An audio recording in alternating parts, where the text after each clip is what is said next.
ఉద్యోగం ఇచ్చిర్రా?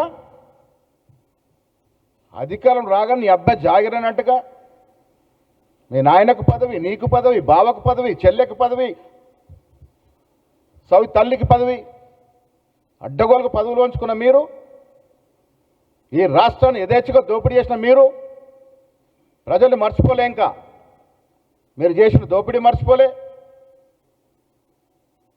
మీరు అమ్మిన మద్యాన్ని మర్చిపోలే, మీరు కాజేసిన భూముల్ని మర్చిపోలే, మీరు నిరుద్యోగుల యొక్క ప్రాణాలు పొట్టను పెట్టుకున్న సంగతి మర్చిపోలే, ఆఖరికి ఇంటర్మీడియట్ పేపర్ కూడా లీకేజ్ చేసి సొమ్ము చేసుకున్న వైనాన్ని కూడా మర్చిపోలే.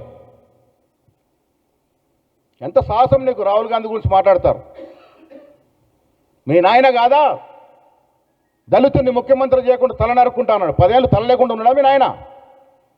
ఎవరిదే తల? దళితుని తల, ఒక వెలమదొర తల? తల నరుక్కుంటాను సిగ్గు లేకుండా 10 ఏళ్ళు పాలించినప్పుడు దానికి జవాబు చెప్పుకోవాలా? దళితుల్ని మోసం చేశారు మీరు 10 ఏళ్ళు. దళిత ముఖ్యమంత్రి అని పదే పదే చెప్పి మీరు ముఖ్యమంత్రి కూర్చున్నారు. దళితులకు భూములు ఇస్తామని మోసం చేసినారు, దళిత బంధిస్తాన్ని మోసం చేసినారు, బీసీ బంధిస్తాన్ని మోసం చేసినారు. మీరు మోసం చేయని వర్గం అంటూ లేదు తెలంగాణలో. ఇవాళ మీరు మోసాల గురించి మాట్లాడతారు.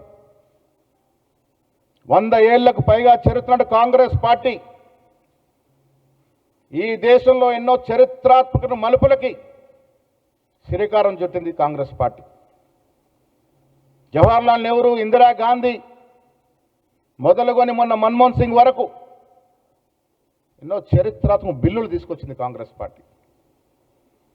ఇందిరాగాంధీ సాహసోపేతమైన నిర్ణయాల వల్ల ఒక బంగ్లాదేశ్ అనే కొత్త దేశం రావడమే కాకుండా ఆనాడు బ్యాంకుల జాతీయకరణ కానీ, రాజాభరణాల రద్దు కానీ, సీలింగ్ తీసుకొచ్చి పేదలకు భూములు పంచడం కానీ ఎన్నో చరిత్రాత్మక కార్యక్రమాలు చేసినటువంటి కాంగ్రెస్ పార్టీ గురించి మాట్లాడే అర్హత, కనీస స్తోమత మీకు లేదనే మాట గుర్తుపెట్టుకోవాల్సిన మనవి చేస్తా ఉన్నాను.